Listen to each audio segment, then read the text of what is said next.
Welcome to the AC 24/7 Top Story Countdown. We'll guide you through the biggest news of the day. Our focus, advocating our rights, advocating health, and advocating Earth. Here's our pick for number 4.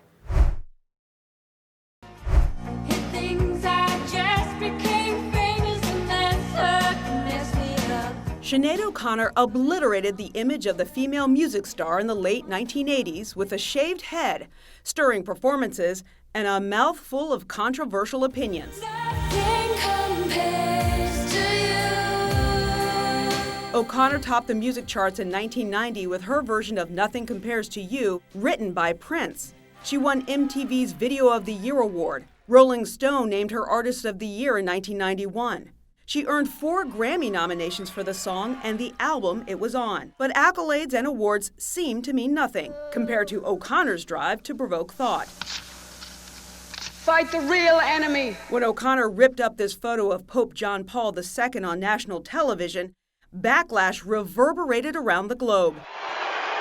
Weeks later, a New York crowd booed the singer loudly and incessantly when she took her turn on stage at a Bob Dylan tribute.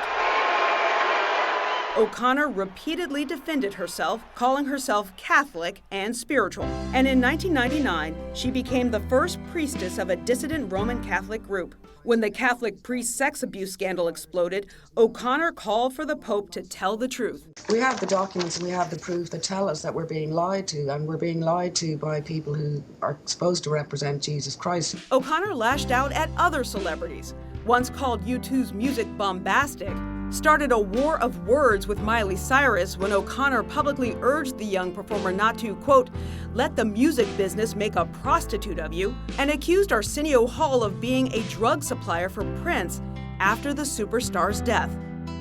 O'Connor's personal life was tabloid fodder, divorce, custody battles. The singer married 4 times, was mother to 4 children.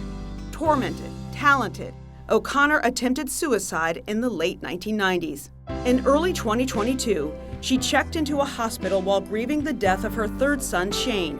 At 51, O'Connor converted to Islam, covering her trademark shaved head with a hijab.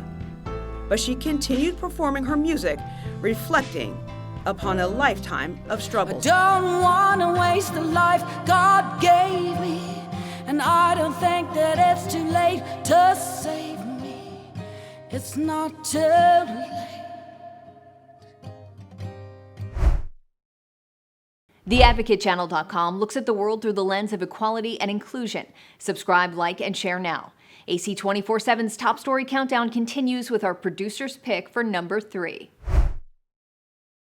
Kevin Spacey was brought to tears as a jury found him not guilty of all 9 sexual offense charges against him.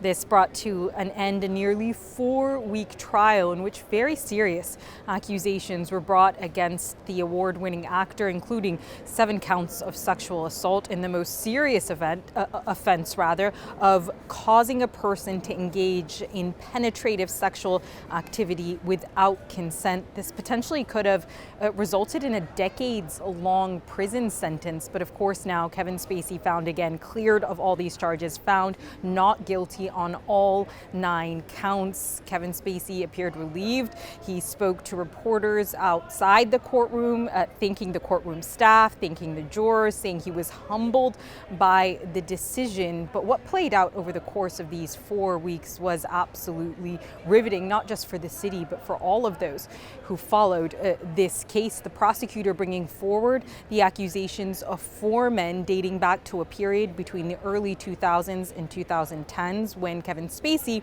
was the artistic director of a theater not far from this courtroom, the Old Vic Theater. The prosecutor, she painted Kevin Spacey as, she says, as a sexual bully who, quote, delights in making others feel powerless. Kevin Spacey, of course, hit back at this during the trial, admitting that he is a big flirt, in his own words, saying he was sexually promiscuous, saying he did enjoy the company of young people, but of course saying that didn't make me a bad person. person, denying all these charges, maintaining his innocence throughout, saying that he had looked forward to the opportunity, to his day in court, to maintain his innocence. Of course, in his mind, in Kevin Spacey's mind, he has accomplished that. These incidences all surfaced in the wake of the Me Too movement, so this could potentially be seen as a blow to that movement. But for Kevin Spacey, today he feels he is victorious and looks to try to get back, reclaim his award-winning acting career.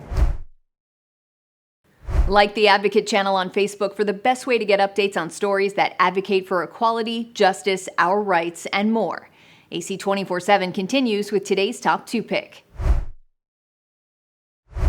Never before had the son of a sitting U.S. president pleaded guilty in a federal courthouse, as Hunter Biden planned to do Wednesday morning. By the time he left the courthouse Wednesday afternoon, history stood firm.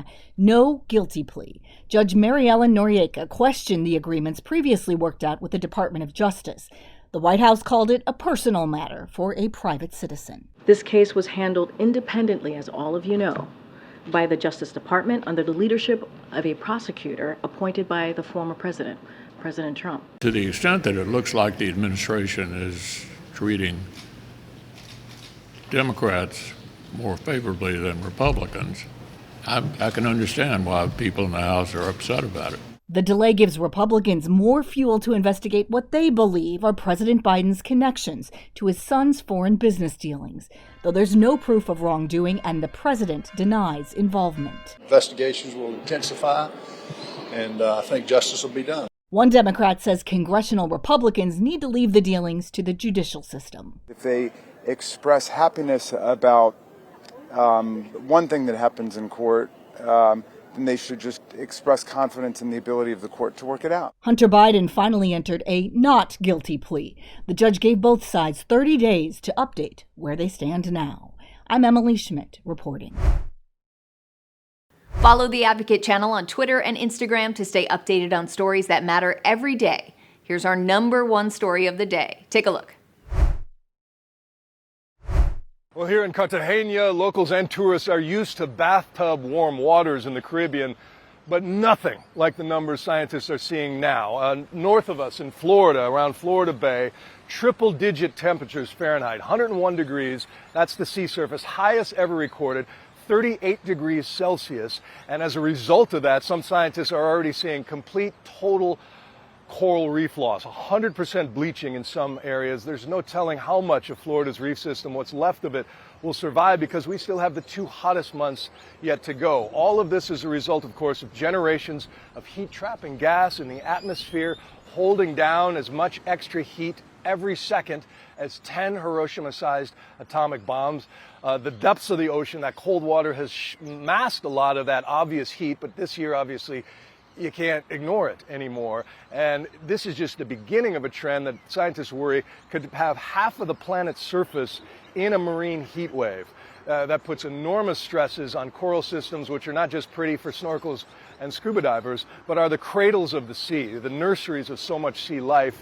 And on top of that, if you add acidification from all that carbon going in, sea creatures are facing stresses that are just off the charts right now. There is new science about a big circulation system in the Atlantic known as the AMOC.